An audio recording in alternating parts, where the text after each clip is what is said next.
देश अहिले प्रतिनिधि सभा 2082 को चुनावी माहौलले गरम भएको छ।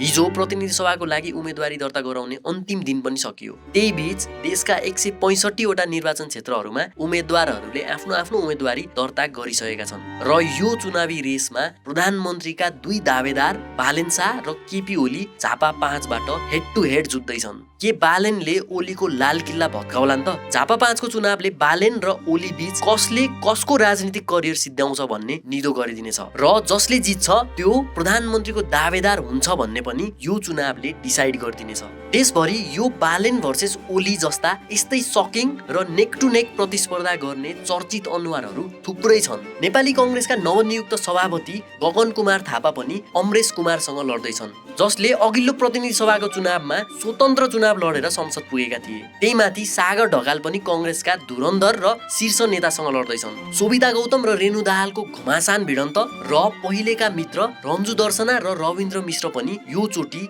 एकअर्कासँग चुनावमा भिड्दैछन्। आजको भिडियोमा हामी त्यस्ता हेड टु हेड चुनाव लड्ने र एकदमै कम्पिटिसन भएका चर्चित उम्मेदवारको बारेमा चर्चा गर्नेछौँ। पहिलो हेड टु हेड लडिरहेका त्यस्ता उम्मेदवार हुन् गगन थापा र अमरेश कुमार सिंह सर्लाही 4 मा।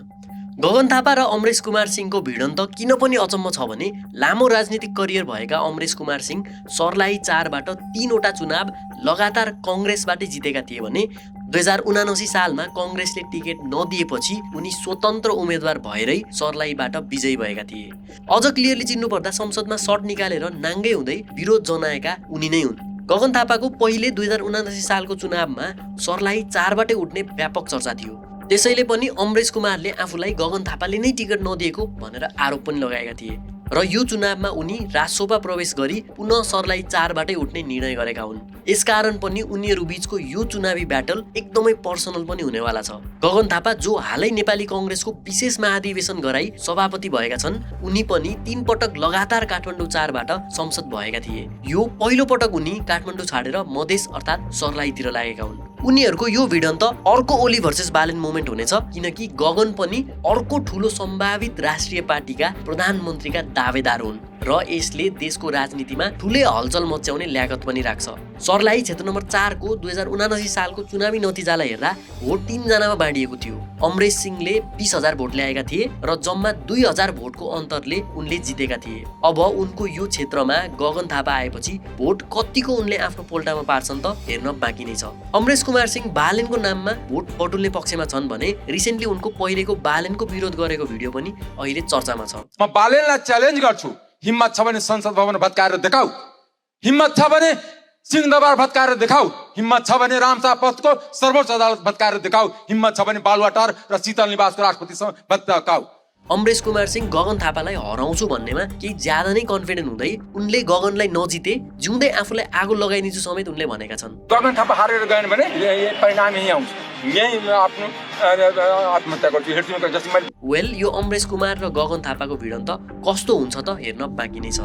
दोस्रो चाखलाग्दो भिडन्त हुँदैछ काठमाडौँ 3 मा कुलमान घिसिङ र राजु पाण्डे बीच। कुलमान मन्त्री हुँदैदेखि आफ्नै पार्टी खोलेर राजसभासँग ठुलै बार्गेन गर्दै थिए, तर उनी पछि जोडिएका बालेनले प्रधानमन्त्री नै हुने बार्गेन पड्काएपछि उनी त्यसपछि राजसभाबाट उपसभापति भइसक्दा पनि उनी राजसभा छोडेर पछि हटेका थिए। कुलमान घिसिङ आफै नै प्रधानमन्त्री हुने चर्को इच्छा देखाएका व्यक्ति हुन् र राजसभासँगको असहमति पछि उनी काठमाडौँ 3 बाट उज्यालो नेपाल पार्टीबाट उठेका छन्। उनकै क्षेत्रबाट राजसभाले पूर्व महानगर प्रहरी प्रमुख राजु पाण्डेलाई उठाएको छ। काठमाडौँ 3 को जस्तै बौद्धमा जनजाति समुदायको प्रेजेन्सले र उनी सहरी क्षेत्रमा चर्चित भएकाले पनि उनी त्यहाँबाट उठेको धेरैले अनुमान लगाउँछन्। उनीसँगै भिड्ने राजु पाण्डे बालेन पक्षबाट राजसभामा टिकट पाएका थिए र बालेनले नै उनलाई एसपी देखि नगर प्रमुख बनाएका पनि थिए। त्यसैले आफ्ना प्रिय पात्र राजु पाण्डेलाई बालेन र रविले कुलमान विरुद्ध उठाएर कतै सिम्बोलिक विरोधाभास पो देखाउन खोजेका हुन् कि? खैर, कुलमान घिसिङ र राजु पाण्डे बीच त्यस्तो प्रतिस्पर्धा नदेखिए पनि दुवैजनासँग पहिले चुनावको एक्सपिरियन्स नभएकाले पनि यो उनीहरूको क्षेत्र पनि रोचक हुनेवाला छ। तेस्रोमा छन् महेश बस्नेत र राजीव खत्री भक्तपुर 2 बाट।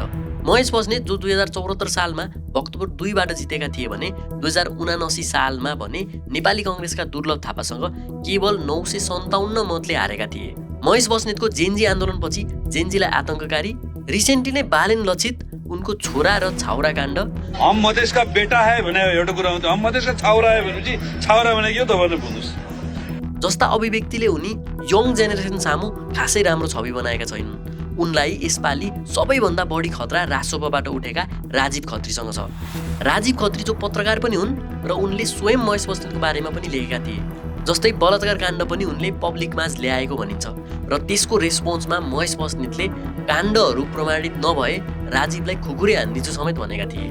खुकुरी राखेर पुष्टि गर, अदालतमा तिमीले नै उचालेर अहिले फेरि अरू खालको रिट हालेछौ, पुष्टि भनेमा काटिँदा पुष्टि भने तल काट्छु त, यो च्यालेन्ज मेरो। यो महेश बस्नेत र राजीव खत्रीको चुनावी लडाई पनि चुनावी मात्र नभई केही हदसम्म बढी नै जानेवाला पक्का छ।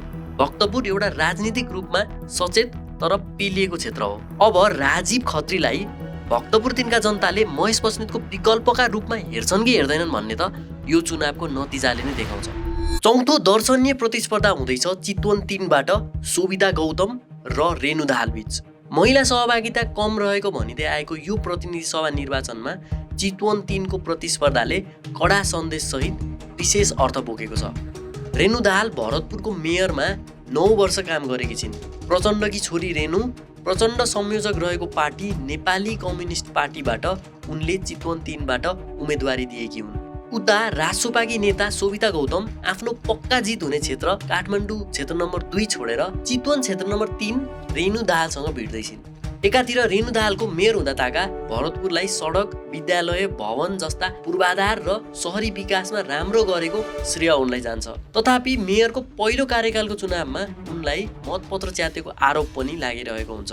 तर पछिल्लो समय चितवनमा रवि इफेक्टले गर्दा चितवनमा रासोपाको पकड बढ्दै गएको पनि छ। त्यही माथि प्रचण्ड अघिल्लो चुनावमा चितवनबाट गोर्खा पुग्नाले पनि यो संकेत दिन्छ। तर माओवादी र रासोपा दुवैले अघिल्लो चुनावमा यो क्षेत्रबाट हार पनि बेहोरेको थियो। चितवन क्षेत्र नम्बर 1 मा हरि ढकाल र चितवन क्षेत्र नम्बर 2 मा रवि लामिछानेले जितेका थिए भने क्षेत्र नम्बर 3 मा भने राप्रपाको जित भएको थियो।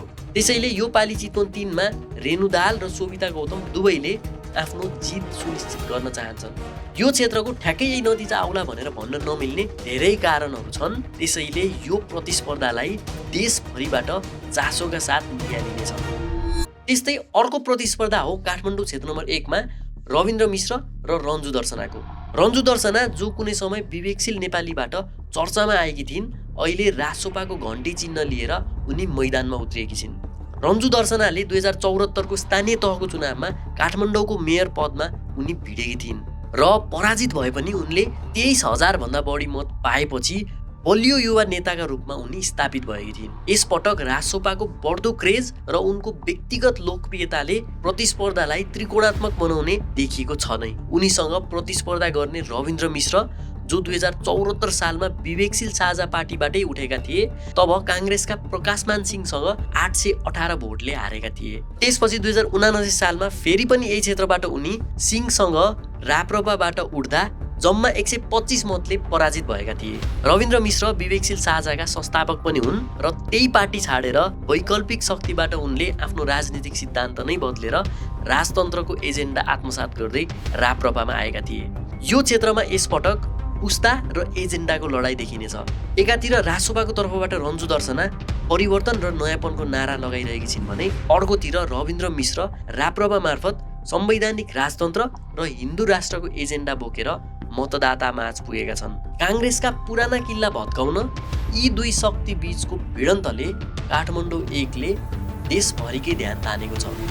अर्को चुनावी ब्याटल गुल्मी 1 मा सागर ढकाल भर्सेस कांग्रेसका चन्द्र भण्डारी र एमालेका प्रदीप ग्यामली बीच एकै ठाउँमा हुँदैछ। हजुरबा पुस्तालाई चुनौती दिँदै फेरि पनि चुनावमा नयाँ रूप लिएर सागर ढकाल उत्रेका छन्। 2079 सालको चुनावमा उनी हजुरबा पुस्ताकै शेरबहादुर देउवासँगको प्रतिस्पर्धामा हारेका थिए र त्यही हारपछि फेरि पनि हजुरबा पुस्तालाई च्यालेन्ज गर्दै सागर ढकाल फेरि नयाँ रूपमा चुनावी मैदानमा उत्रेका छन्। तर यो पालिको चुनावमा भने उनलाई सहज भने छैन। अन्य क्षेत्रहरूमा प्रतिस्पर्धा एक दल वा एकजनासँग हुने गरेको छ भने यसपालि गुल्मी 1 मा सागर ढकाल 2 जनासँग कांग्रेस र एमालेका त्यस्तै दावेदार प्रतिस्पर्धीसँग उभिएका छन्। तर एउटा कुरा के बुझ्न जरुरी छ भने रासोपा प्रतिको मान्छेहरूको क्रेज र पुराना पार्टी प्रतिको वफादारीताले यी 3 पक्ष रासोपा, कांग्रेस र एमालेकै भोट काटिएर कम मार्जिनले कुनै एक क्यान्डिडेटले जित्न सक्ने अवस्था नि आउन सक्छ। यो क्षेत्रमा यसअघि काङ्ग्रेस र एमाले बीच मात्रै मुख्य प्रतिस्पर्धा हुने गर्थ्यो, तर सागर ढकालको एन्ट्रीले त्रिकोणात्मक प्रतिस्पर्धा सिर्जना गरेको छ।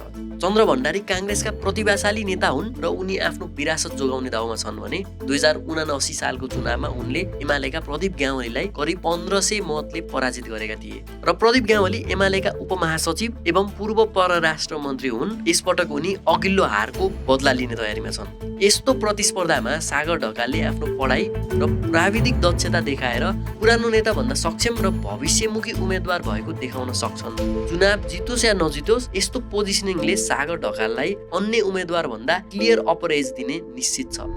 अर्को अचम्मको प्रतिस्पर्धा हुँदैछ दुई फरक धारका व्यक्ति, गोर्खा 2 बाट चक्रे मिलन र बाबुराम भट्टराई। राजनीतिबाट विश्राम लिएर 2079 सालको चुनावमा पनि भाग नलिएका पूर्व प्रधानमन्त्री डाक्टर बाबुराम भट्टराई फेरि पनि चुनावी मैदानमा फर्कने भएका छन्। पब्लिक डिमान्डले गर्दा फेरि राजनीतिमा आएको जिकिर गर्ने बाबुराम प्रगतिशील प्रजातान्त्रिक पार्टीबाट गोर्खा 2 बाट उम्मेदवार भएका छन्। बाबुरामका लागि उनका मुख्य प्रतिद्वन्दी छन् मिलन गुरुङ एके चक्रे मिलन।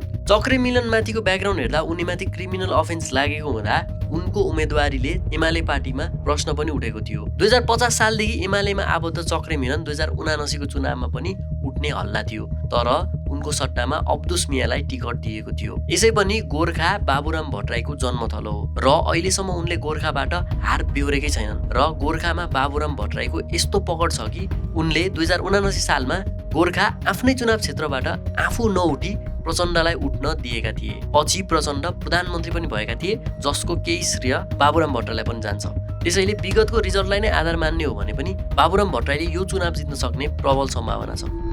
यसपालिको चुनावको सबैभन्दा रोचक प्रतिस्पर्धी त झापा 5 मै हुनेवाला छ। काठमाडौँका पूर्व मेयर बालेन शाह आफ्नो डोजरले अवैध संरचना भत्काउने नाममा चिनिन्छन् र उनी केपी ओलीको लाल किल्ला भत्काउनका लागि लागि परेका छन्। तर यसपालि उनलाई यो किल्ला लडाउनको लागि डोजर भन्दा पनि भोटको आवश्यकता हुनेवाला छ। ओली र बालेन दुवैको फ्यान फलोइङ त छ, तर बालेनले रासोपा जोइन गरेपछि उनको फ्यान फलोइङ एउटा क्रेज र अब्सेसनमा बदलिएको छ। यही क्रेजले एउटा बालेन इफेक्ट जस्तो सिनेरियो क्रिएट गरिदिएको छ।